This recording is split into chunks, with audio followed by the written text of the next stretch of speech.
days begin to accelerate past the point of texture, you introduce a slower measure that forces the hours to thicken. When your hours start to stall, I supply a forward current.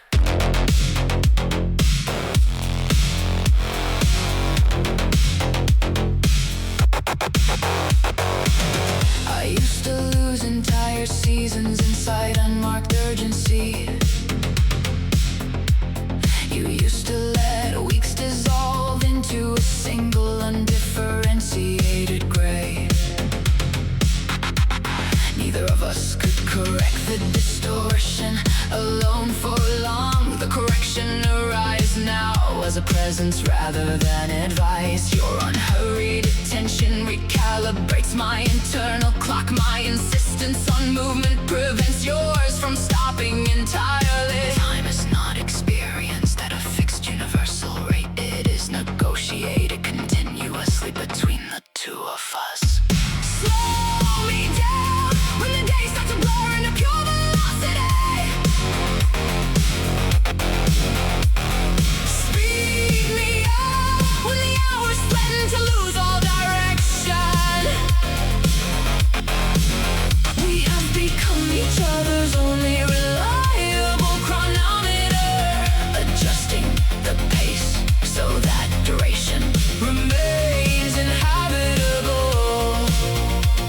This is how two people keep time from becoming unlivable.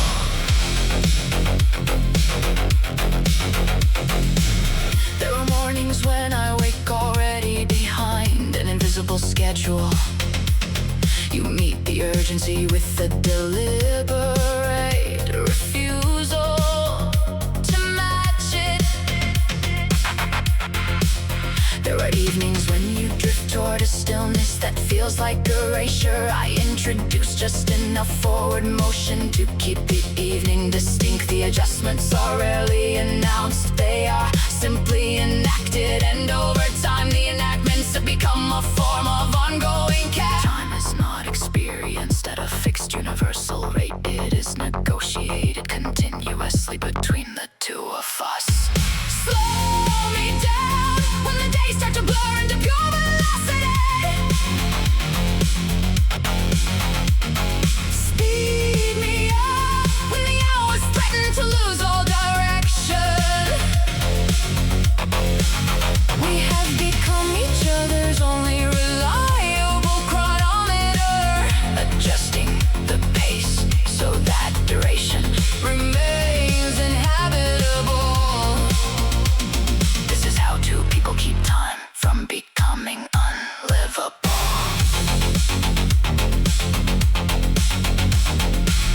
I once believed that pace was a private and unchangeable trait. You once believed that duration was something one simply endured. We have both been proven wrong by the evidence of living together. The evidence is the way my weeks regain texture after you arrive. The evidence is the way your months regain sequence after I stayed. Neither of us claims to have fixed the other's relationship to time. We only claim to have made the relationship temporarily shared. And the shared version has proven more sustainable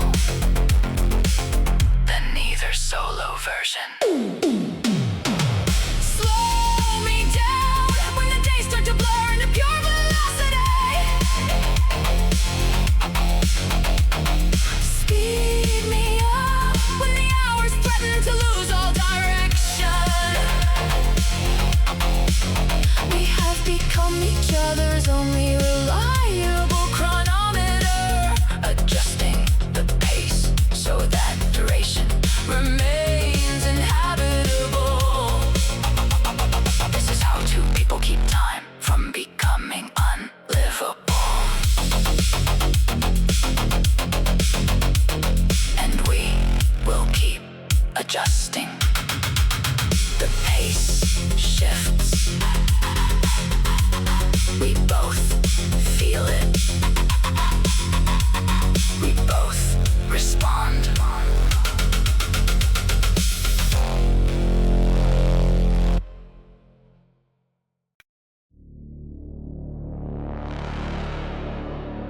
Everywhere else, the clock is an argument we are expected to win. Here the clock is allowed to lose for entire afternoons. Inefficiency becomes a form of deliberate presence.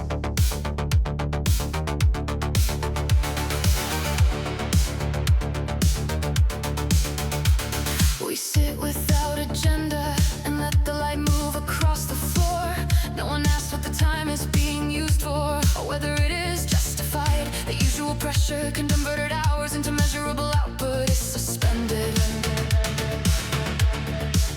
In its place is the rare permission to remain unfinished and still valued. I do not have to earn the right to occupy the same air as you.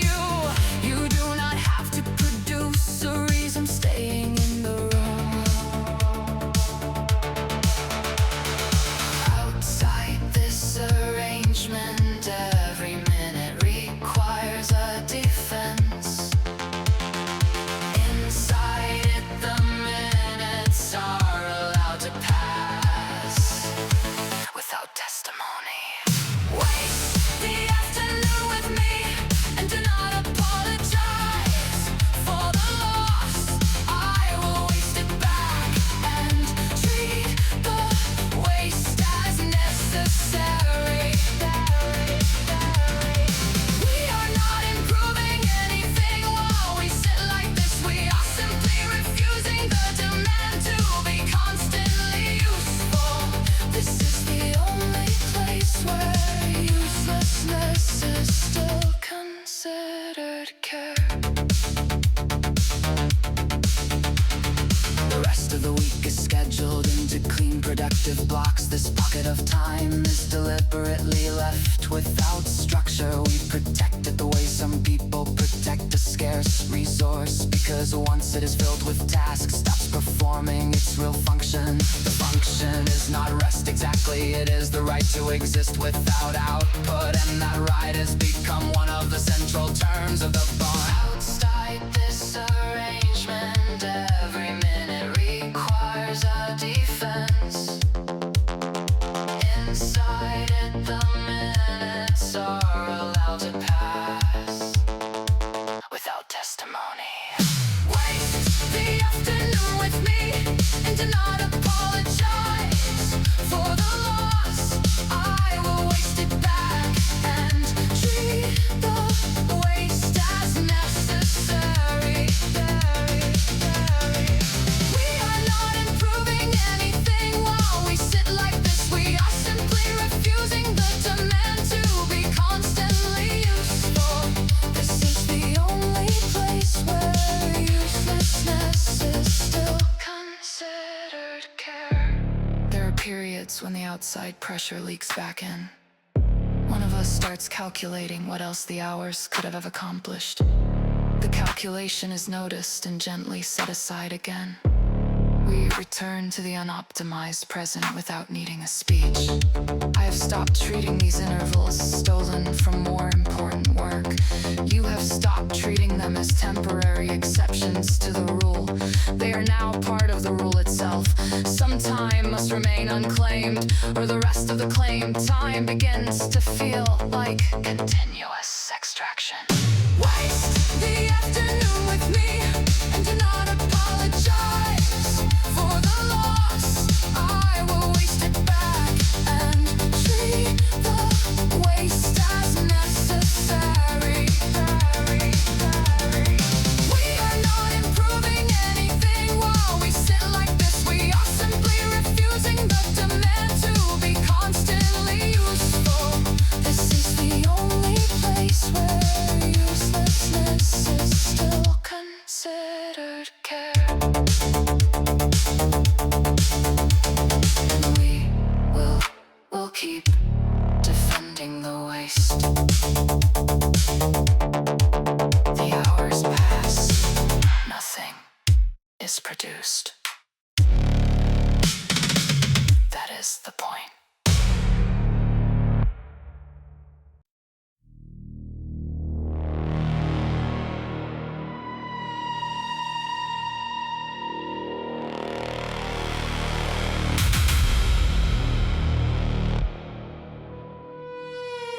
chipped mug still holds a temperature that is not only heat. The chair by the window remembers a posture that is not only mine. Objects have become carriers of what we do not always say.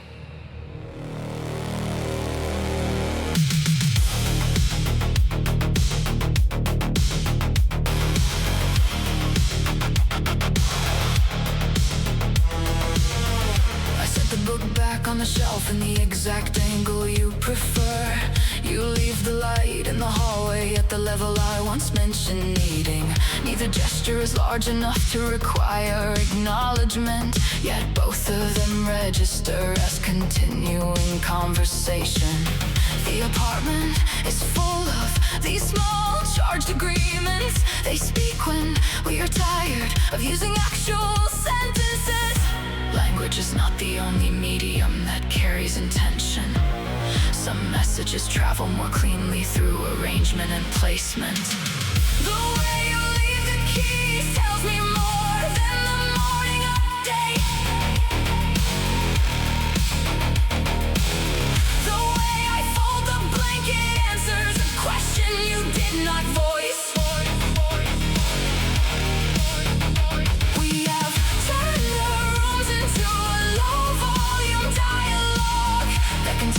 Even when neither of us is speaking, this is how the ordinary becomes the actual correspondence. When something is moved without care, the disturbance is felt immediately. When something is restored to its agreed position, the air settles again. We never needed to write the rules of this domestic language. It developed through repetition and mutual attention. Visitors move through the same spaces and notice nothing unusual. They cannot feel the voltage that runs through the familiar placement. Language is not the only medium that carries intention. Some messages travel more cleanly through arrangement and placement. The way you leave the keys tells me more than the morning update. The way I fold the blanket answers a question you did not voice. We have turned the rooms into a low-volume dialogue that continues even when neither of us is speaking. This is how the ordinary becomes the actual correspondence. There was an afternoon when everything had been slightly displaced by guests or by hurry or by simple inattention. We restored the order together without discussing the task. The restoration itself was the conversation we needed. I understood that the objects are not substitutes for feeling. They are extensions of the same attention that once required words. You understood it too. The quiet work said everything required. The charge returned to the rooms as the last item settled. The way you leave the keys tells me more than the morning update. The way I fold the blanket answers a question you did not voice. We have turned the rooms into a low-volume dialogue that continues even when neither of us is speaking. This is how the ordinary becomes the actual correspondence. And the rooms keep speaking for us.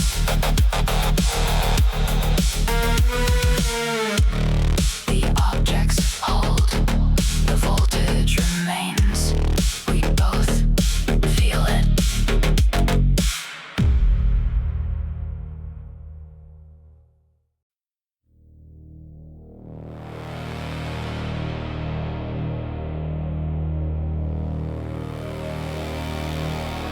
There are doors we have walked past for years without testing.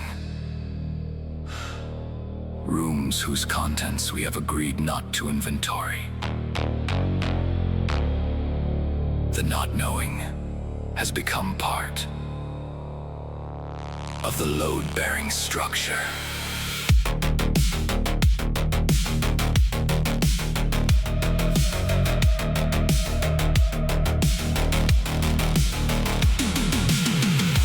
I have never asked the full story behind the scar you never explain. You have never pressed for the real reason I left that city. We sense the weight of what remains unspoken and choose not to lift it. The choice is renewed each time the subject drifts near and is redirected. Mystery is not a failure of intimacy in this arrangement. It is a protected zone that both of us have decided to maintain. Complete knowledge was never the requirement. Some maps are more useful when certain regions stay blank. Leave the question where it is and do not force the answer. I will do the same with the ones that still belong only to you. We are not unfinished because of what we withhold. We are intact because we know how to stop at the edge. This is the discipline that keeps the center from collapsing.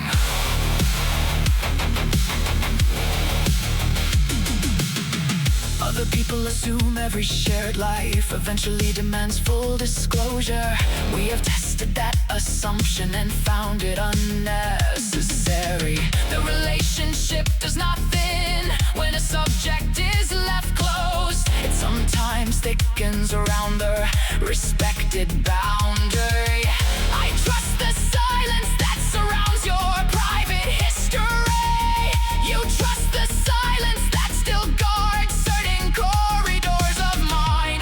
Complete knowledge was never the requirement. Some maps are more useful when certain regions stay blank. Leave the question where it is and do not force the answer. I will do the same with the ones that still belong only to you. We are not unfinished because of what we withhold. We are intact because we know how to stop at the edge. This is the discipline that keeps the center from collapsing. Once I came close to asking the question that has waited longest. You felt the approach and met my eyes with a quiet readiness. I saw that you would have answered if I had continued. And I chose, again, to let the moment pass unclaimed. The choice was not fear. It was recognition of the original agreement. Some knowledge changes the shape of what is possible between two people. We have preferred the current shape and the current possibilities. The unanswered questions remain standing like carefully placed markers.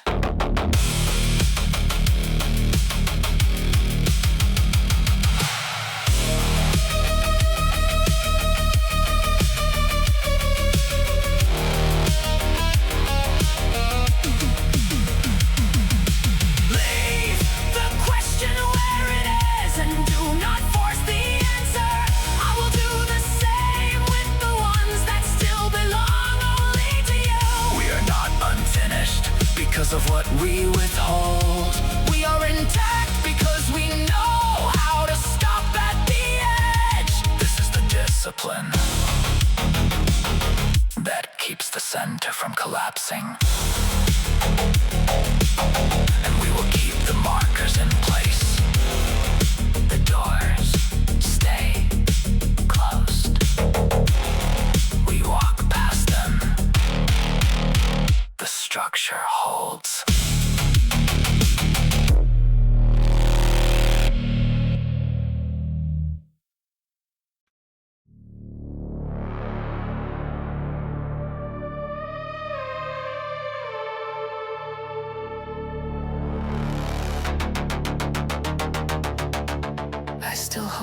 person you stopped being 3 winters ago.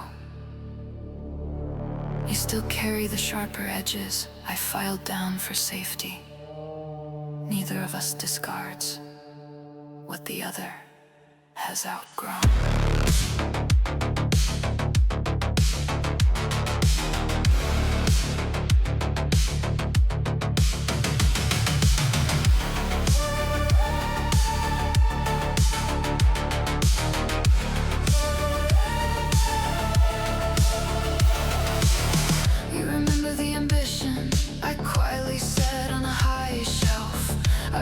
Softness you decided was no longer practical. We do not demand those earlier selves return to active duty. We simply refuse to let them disappear without a witness. The archive is private and requires no public justification. It exists because someone has to keep the record accurate. Growth is allowed to happen without erasing the previous draft. Someone has to remember what the draft once contained. I am the keeper of the you that no longer fits the current frame. You are the keeper of the me that learned to speak more carefully. We do not resurrect what has been set aside. We only ensure it is never completely lost. This is the quiet custody that outlasts reinvention.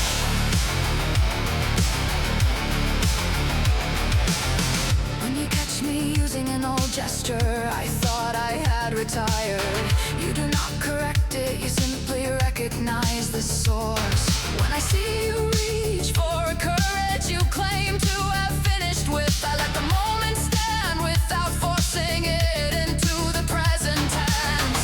The past versions are not rivals to the current ones. They are simply material that still belongs to the shared collection. Growth is allowed to happen without erasing the previous draft. Someone has to remember what the draft once contained. I am the keeper of the you that no longer fits the current frame. You are the keeper of the me that learned to speak more carefully. We do not resurrect what has been set aside. We only ensure it is never completely lost. This is the quiet custody that outlasts reinvention.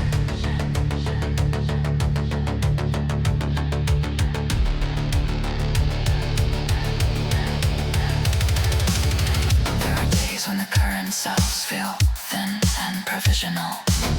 On those days the archive offers a different kind of density.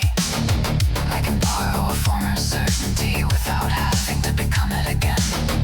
You can visit an earlier hunger without letting it take the wheel.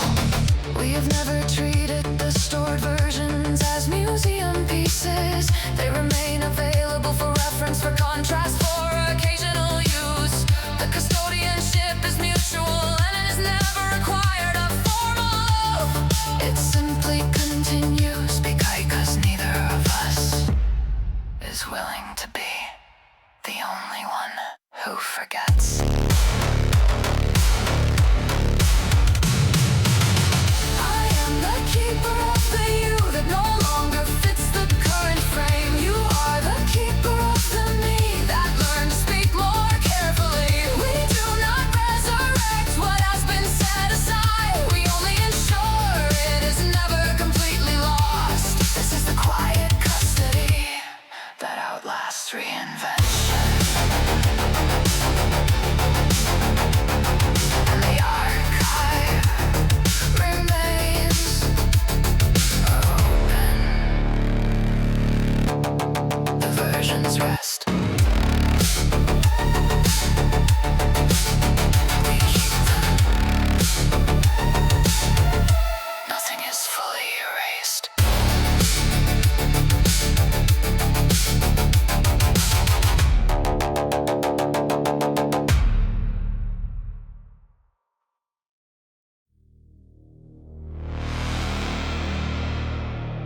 We built a vocabulary no one else can fully enter.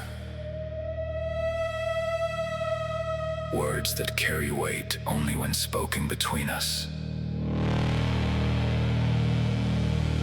outside this room, they lose their precise charge.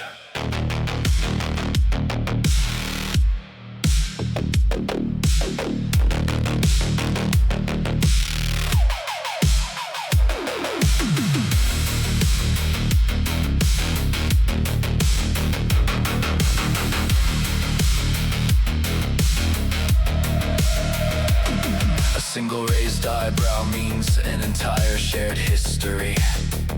A half-finished phrase completes itself in the other's mind. We have never needed to explain the dialects to anyone, because explanation would require translating it into common speech. And common speech has never been able to hold what we mean. The language remains private by necessity and by preference.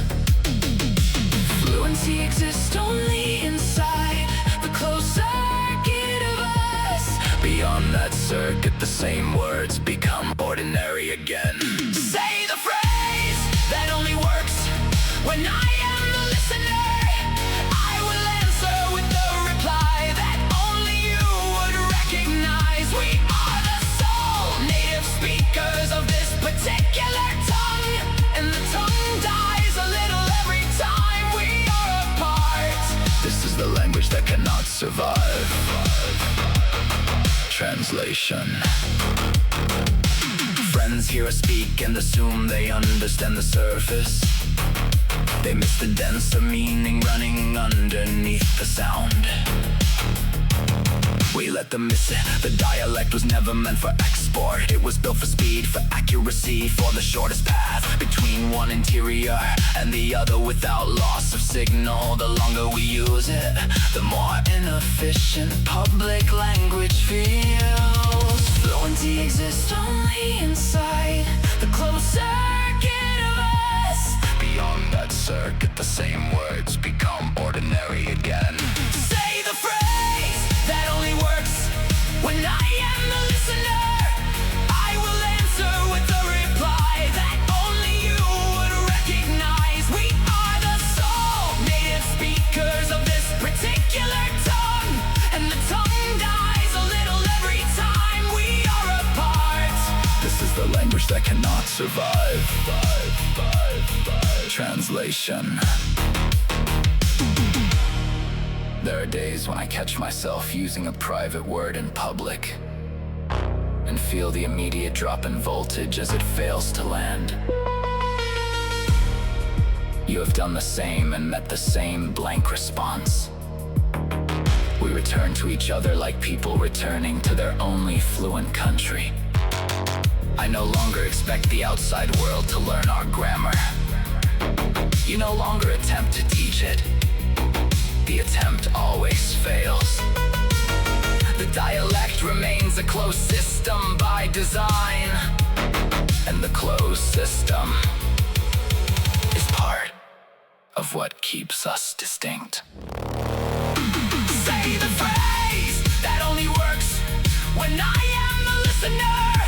I will answer with the reply that only you would recognize. We are the sole native speakers of this particular tongue, and the tongue dies a little every time we are apart. This is the language that cannot survive. Translation. And we keep speaking it anyway. The dialect lives only here, only between us.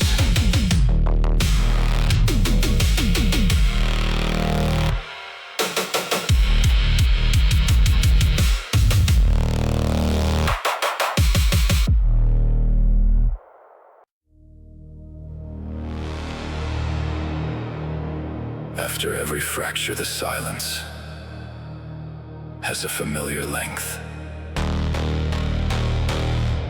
Then one of us crosses it, while the other still waits. The pattern has never required discussion. To continue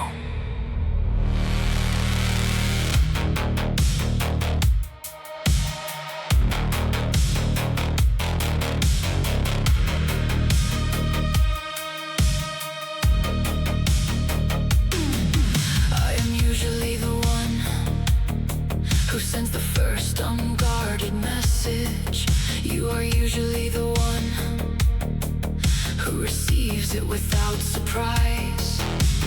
Neither of us has ever named the imbalance out loud. It simply repeats with the reliability of weather. I tell myself the reaching is a strength I choose. You tell yourself the waiting is a form of necessary space. Repair is never refused once it is offered. It is only rarely initiated from both directions at once. I cross the distance while you are still measuring it. You accept the crossing as if it were the natural order. We return to equilibrium through the same uneven door, and the unevenness has become part of the structure. This is the shape our mending has learned to take.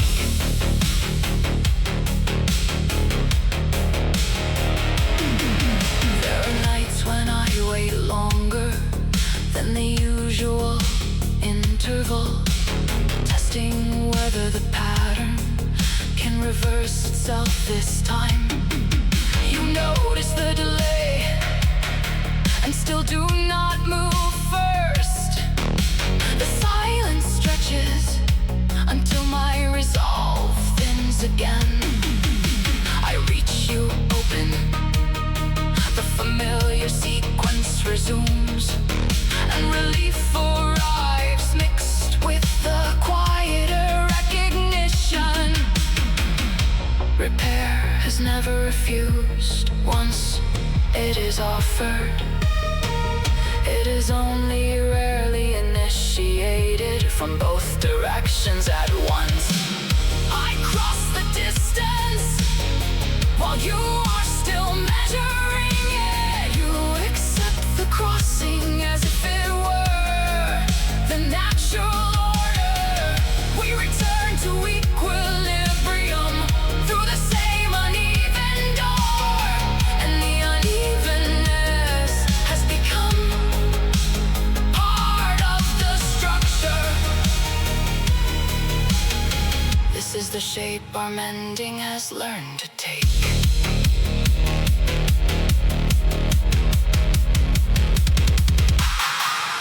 I have asked myself whether the pattern is sustainable, whether always being the first to move eventually empties the reserve. You have asked yourself whether waiting is a form of trust or avoidance. Neither question has ever been brought to the shared table. We continue because the repair once begun still works. The connection reforms, the temperature returns to livable. I keep reaching because the alternative feels worse. You keep receiving because the reaching has never failed to arrive. I cross the distance while you are still measuring it. You accept the crossing as if it were the natural order. We return to equilibrium through the same uneven door, and the unevenness has become part of the structure. This is the shape our mending has learned to take. And so far, it has been enough.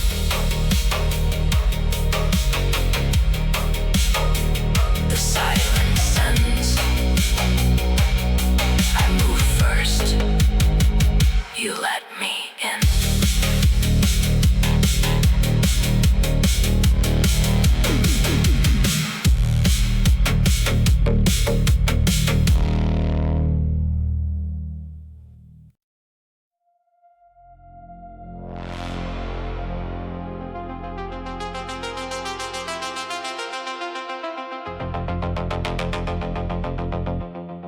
It began with the right to leave a cabinet door open, and the right to rearrange a shelf without asking, and the right to stay silent for an entire evening.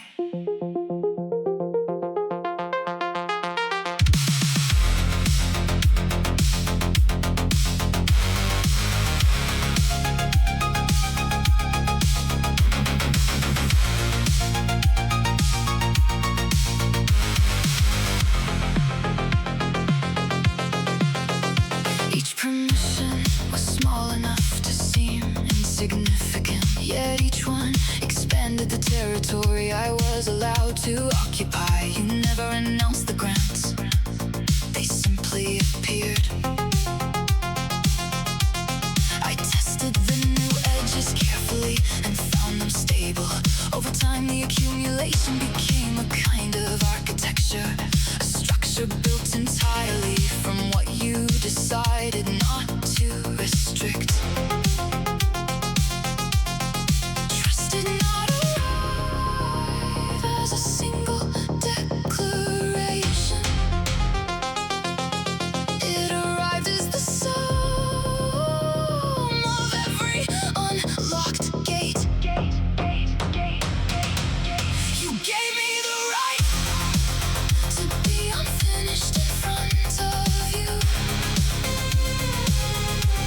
I gave you the right to change your mind without penalty.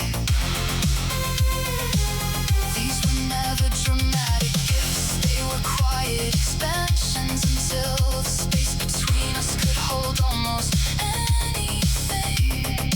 This is how permission becomes the actual foundation.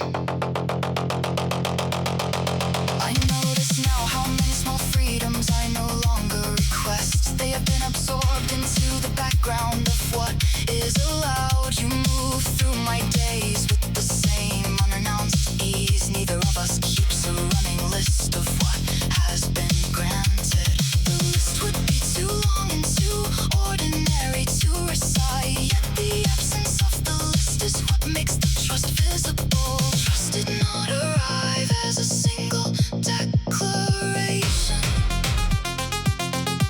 It arrived as the sum of every unlocked gate. You gave me the right to be unfinished in front of you. I gave you the right to change your mind without penalty. These were never dramatic gifts, they were quiet expansions until the space between us could hold almost anything. This is how permission becomes the actual foundation. There was a day I realized I had stopped monitoring the boundaries. The monitoring itself had become unnecessary labor. I could leave a thought unfinished and trust it would be safe. You could enter a mood without preparing an explanation. The compound effect of all the earlier permissions had created a climate in which vigilance felt outdated. I do not take the claim for granted, I simply inhabit it. You do not revoke the earlier grants, you continue adding. You gave me the right to be unfinished in front of you. I gave you the right to change your mind without penalty. These were never dramatic gifts, they were quiet expansions until the space between us could hold almost anything. This is how permission becomes the actual foundation. And the foundation keeps expanding. The gates stay open, the list grows longer. We both live inside it.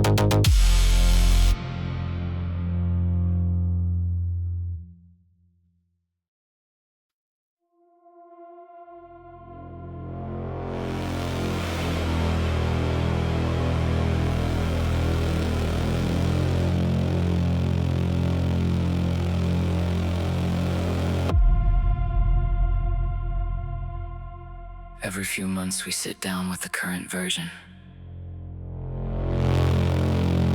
Cross out the clauses that no longer fit the people we are.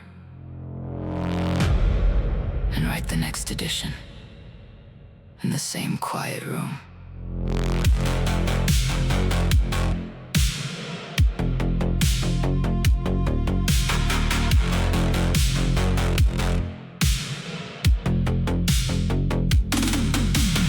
You propose a change to the amount of solitude required. I counter with a revision to how conflict is allowed to end. Neither of us treats the conversation as a crisis. It is simply the scheduled maintenance of something still in use. The old terms are retired without ceremonial blame. The new terms take effect the moment we both initial the page. Nothing is assumed to remain permanent by default. Everything that continues does so by active consent. Open the document again and tell me what still works. I will listen and then offer the adjustments I need. We are not afraid of the labor of staying current. We are afraid of the version that stops being updated. This is how the agreement stays alive between us. Some clauses survive every review almost untouched. Others are rewritten so thoroughly they become unrecognizable. We keep a private record of every retired paragraph, not as evidence of failure but as proof of movement. The relationship is allowed to outgrow its previous shape because we keep giving it formal permission to do so. Nothing is assumed to remain permanent by default. Everything that continues does so by active consent. Open the document again and tell me what still works. I will listen and then offer the adjustments I need. We are not afraid of the labor of staying current. We are afraid of the version that stops being updated. This is how the agreement stays alive between us.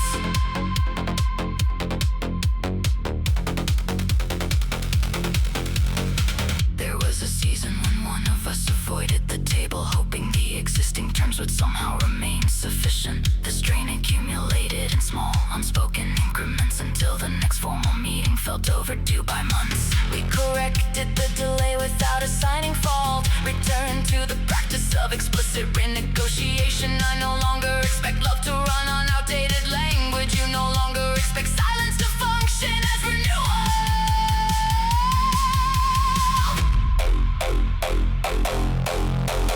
Open the document again and tell me what still works. I will listen and then offer the adjustments I need. We are not afraid of the labor of staying current. We are afraid of the version that stops being updated. This is how the agreement stays alive between us. And we will keep the pages current. The terms evolve. We both sign. The document continues.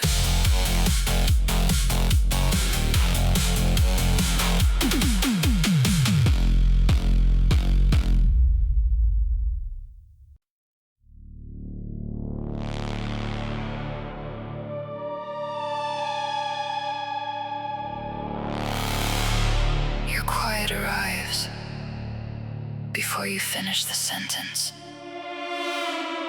My restlessness moves the air in the room you just entered.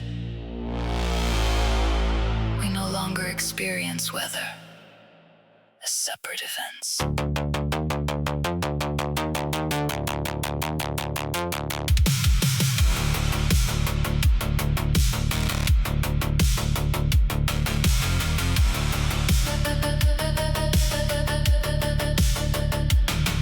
When your shoulders drop, the temperature in the kitchen falls. When I start speaking faster, the light seems to sharpen. Neither of us controls the system yet, both of us live inside it. A single withheld glance can turn the afternoon overcast. We have stopped pretending our interiors stay private. They leak, they travel, they rewrite the space between us. There is no neutral zone left in the places we occupy. Every interior state becomes shared climate within minutes.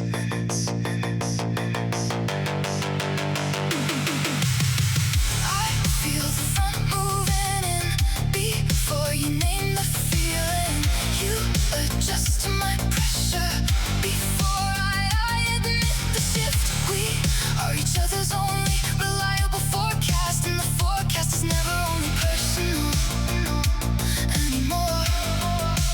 This is how two separate skies learn to share one system.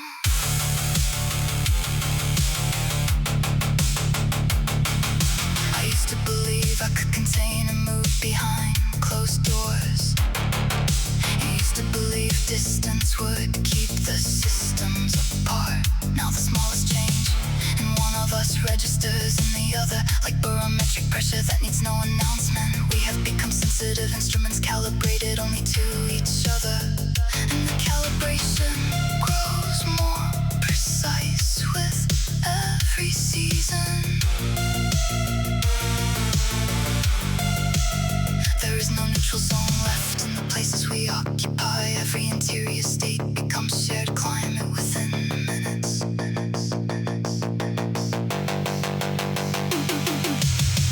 I feel the front moving in before you name the feeling.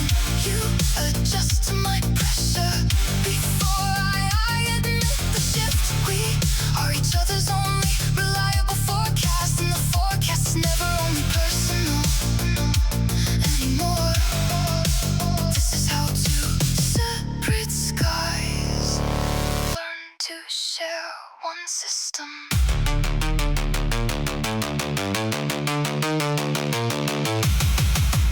Once I tried to hide a low pressure system for an entire day. You felt the drop by late morning and opened every window. I tried to explain it was nothing that required attention. You simply stayed in the altered climate until it passed. That was the moment I understood the boundary had dissolved. Your atmosphere is no longer optional for me to inhabit. My atmosphere is no longer something you can step outside of. We live inside the combined system, but we do not live together. I feel the front moving in before you name the feeling. You adjust to my pressure before I admit the shift. We are each other's only reliable forecast, and the forecast is never only personal anymore. This is how two separate skies learn to share one system. And neither of us wants the old separate weather back. The air changes.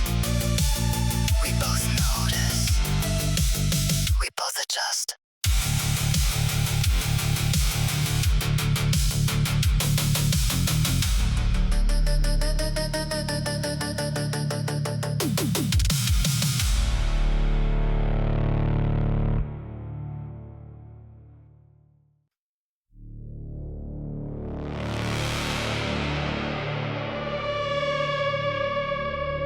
I say a sentence and watch you receive a nearby version. You answer from a meaning that almost matches mine. We have learned to live inside the small, permanent gap.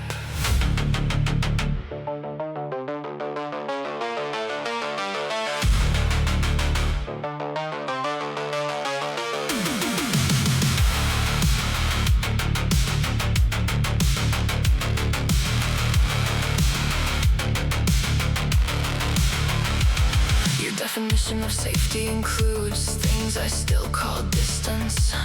My definition of closeness includes pressures you experience as weight. We keep adjusting the vocabulary in real time, never quite reaching a shared and stable dictionary. The work is constant, and neither of us has asked to stop, because the alternative is a silence that feels less accurate. Perfect comprehension was never available to us. Only the ongoing attempt that keeps the channel open. Translate me again into the nearest word you have. I will translate you back with the closest available shape. We will not arrive at identical meaning, and that is expected. The effort itself is the form, the connection takes. This is how two separate interiors continue to meet. Sometimes the gap widens and the messages arrive distorted. We notice the distortion faster than we used to. Correct course without requiring the other to be fluent in a language that was never going to be fully shared. The patience required is part of the daily practice, and the practice has become more important than the destination. Perfect comprehension was never available to us. Only the ongoing attempt that keeps the channel open. Translate me again into the nearest word you have. I will translate you back with the closest available shape. We will not arrive at identical meaning, and that is expected. The effort itself is the form, the connection takes. This is how two separate interiors continue to meet.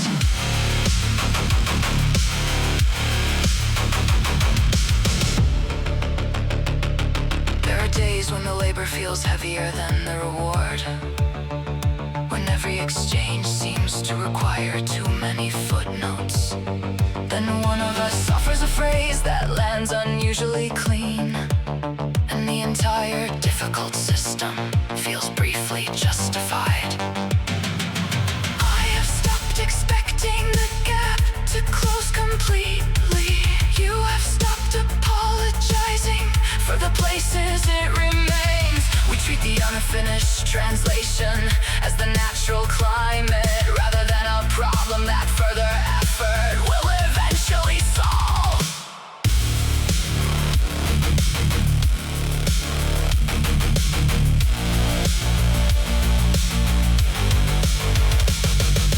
Translate me again into the nearest word you have. I will translate you back with the closest available shape. We will not arrive at identical meaning, and that is expected.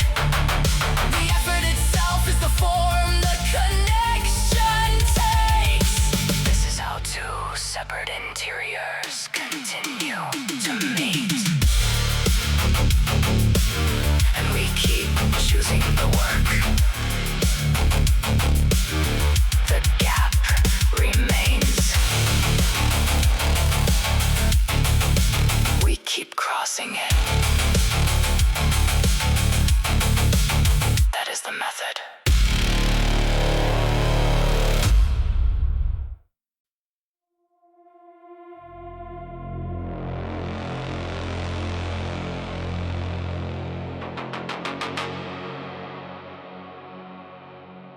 The practical arguments have all been retired. No shared lease, no overlapping futures on paper. Yet the connection remains without its former scaffolding.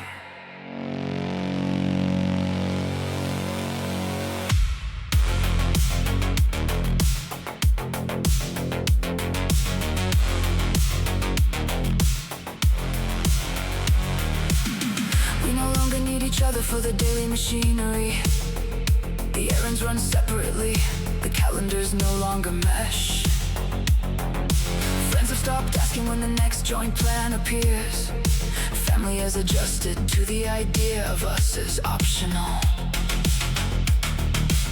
But what continues is not convenience or external pressure, only the fact that absence still registers as incorrect.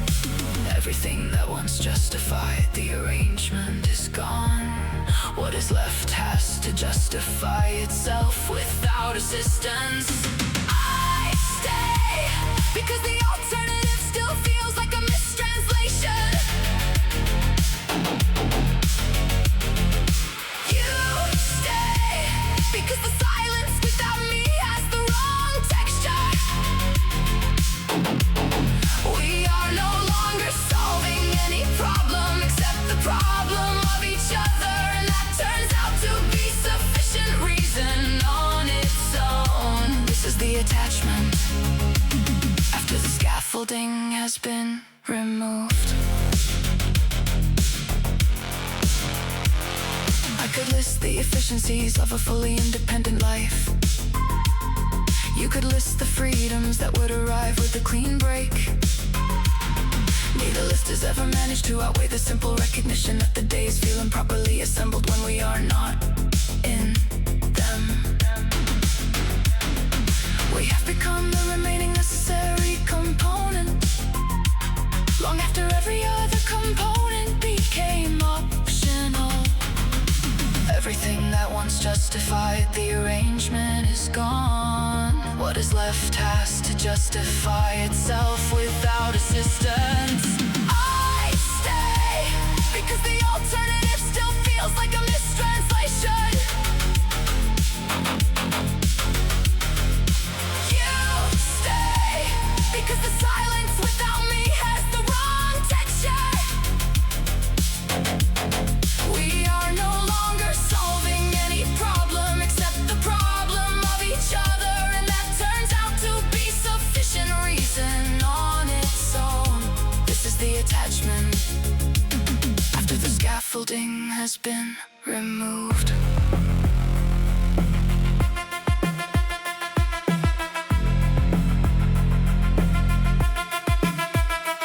There was a period when we tested the theory of ending, lived in separate rhythms long enough to feel the difference.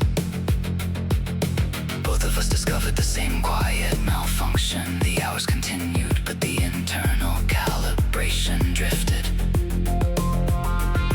We returned without dramatic speeches or renewed promises, simply because the unshared version of the day felt unfinished. I no longer require a larger explanation than that. You no longer offer one. The fact of return is the explanation. Explanation. I stay because the alternative still feels like a mistranslation. You stay because the silence without me has the wrong texture. We are no longer solving any problem except the problem of each other, and that turns out to be sufficient reason on its own. This is the attachment after the scaffolding has been removed. And it is still enough. The reasons are gone. The connection remains. We accept the terms.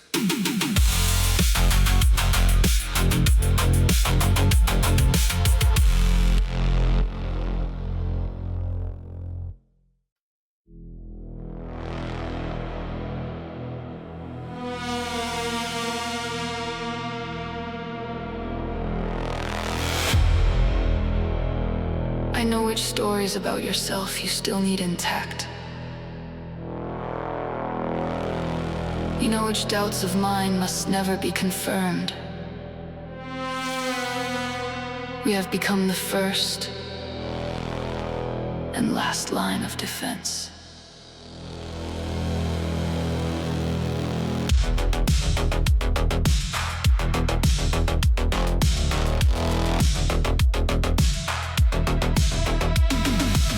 You never mentioned the ambition I quietly abandoned. I never referenced the confidence you sometimes rehearse. In public we praise the additions we both prefer.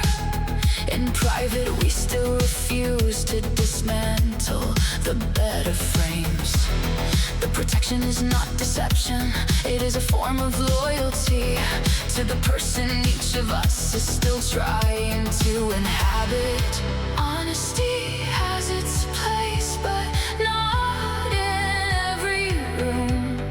Some truths are heavier than the relationship can carry daily.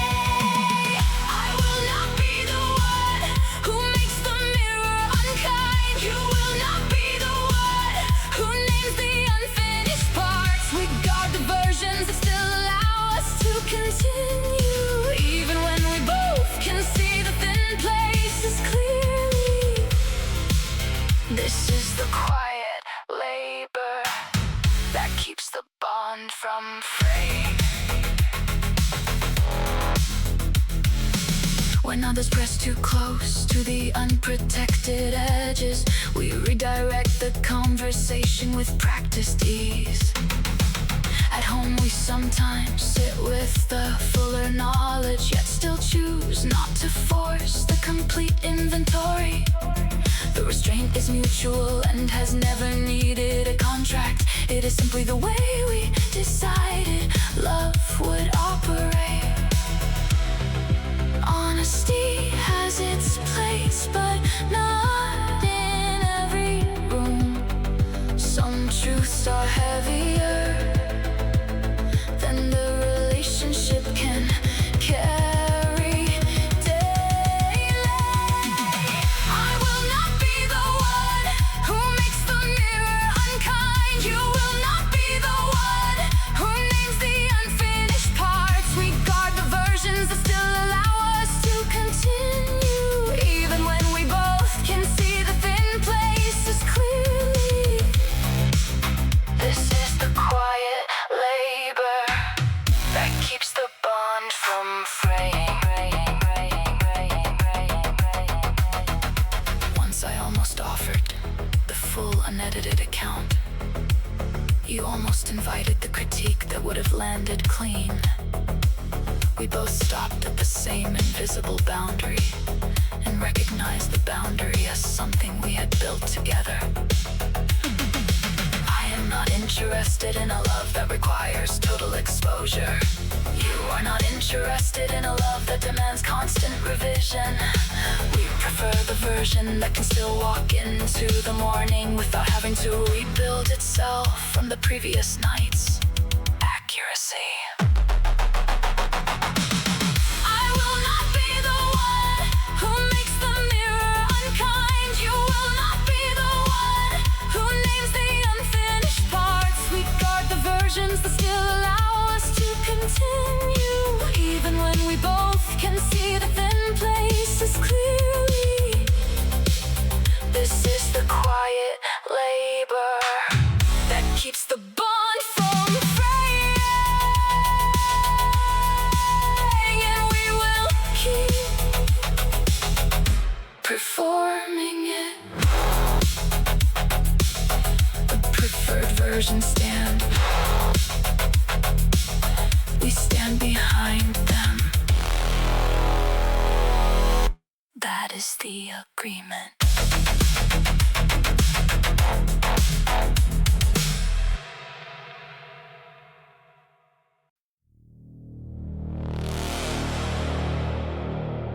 We mark the calendar with the dates we will not speak. The gaps are not accidents. They are the architecture. Without them, the connection would lose its exact edges.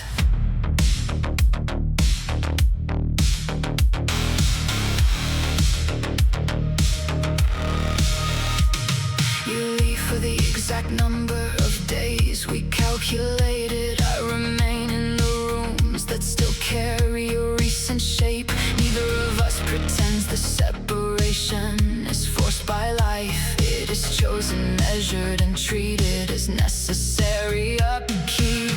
When you return, the air between us has been cleaned, and every gesture regains the clarity it had begun to lose.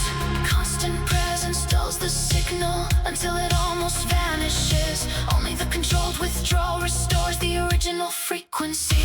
Go away long enough for me to miss the specific wait. Come back before the missing turns into something colder.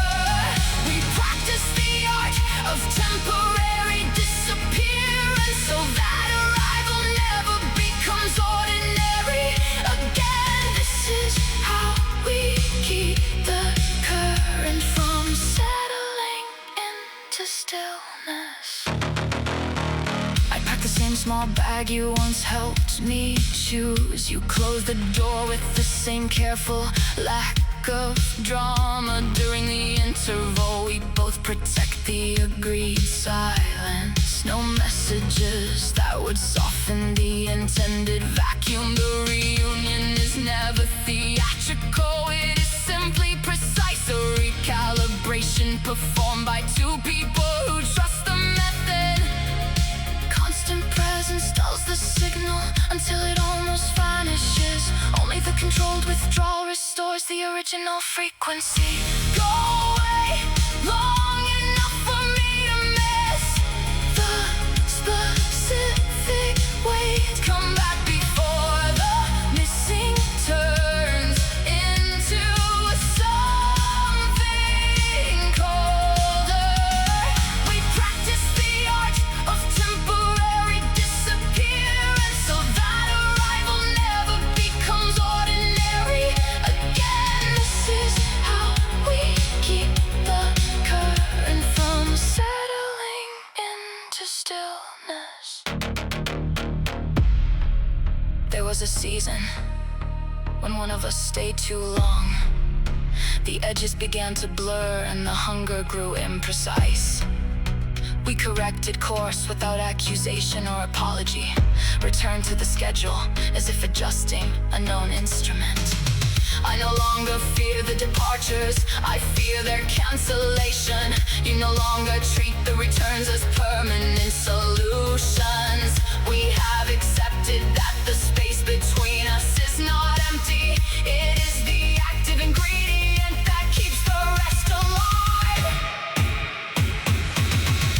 Go away long enough for me to miss the specific wait. Come back before the missing turns into something colder.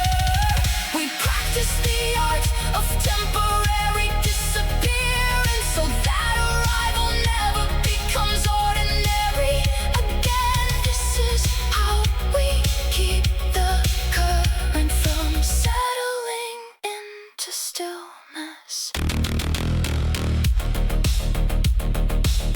And we will keep the calendar honest.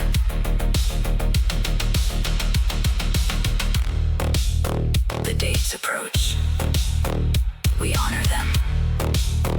The distance works.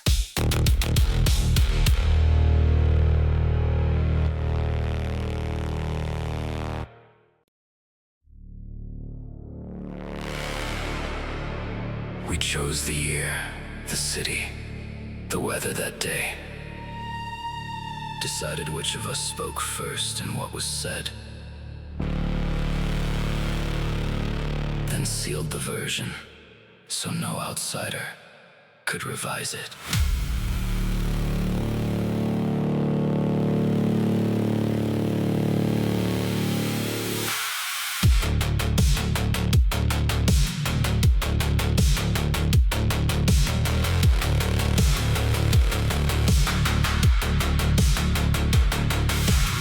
Describe the coat I was never wearing. I described the question you never actually asked. We filled the missing hours with details that felt heavier than anything the real calendar could have supplied. The invented first meeting now outranks every true one, and neither of us has ever tried to correct the record. The truth is available, but no longer useful. Only the shared fabrication still holds the weight. Tell me again how the light fell across the table. I will answer with the line we both perfected. We are the authors and the only faithful readers of a beginning that exists solely because we guard it. This is the history that keeps us from drifting apart.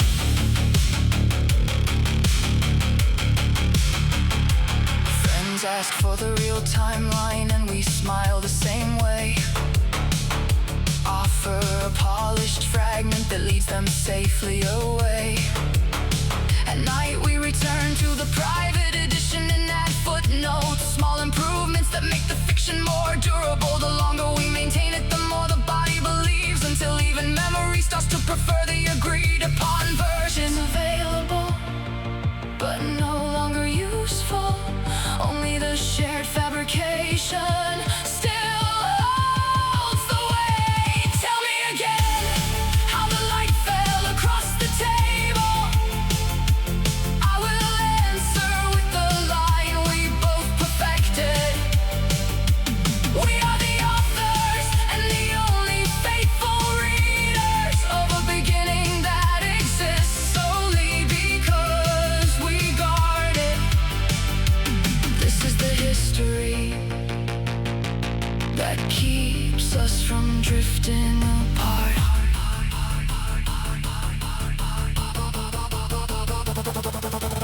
Once I almost confessed the entire construction. You looked at me as if I had threatened the foundation. We sat in silence until the impulse passed completely, then resumed the story at the exact previous page. I understood then that the myth is not decoration. It is the load-bearing wall we both decided to trust. Without it, the real events feel too thin to occupy. So we continue the careful, necessary work of invention. Tell me again how the light fell across the table.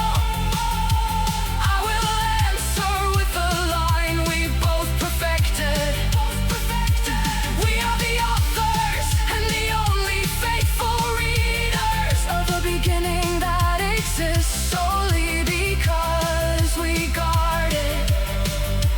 This is the history that keeps us from drifting apart. And we will never retire the manuscript.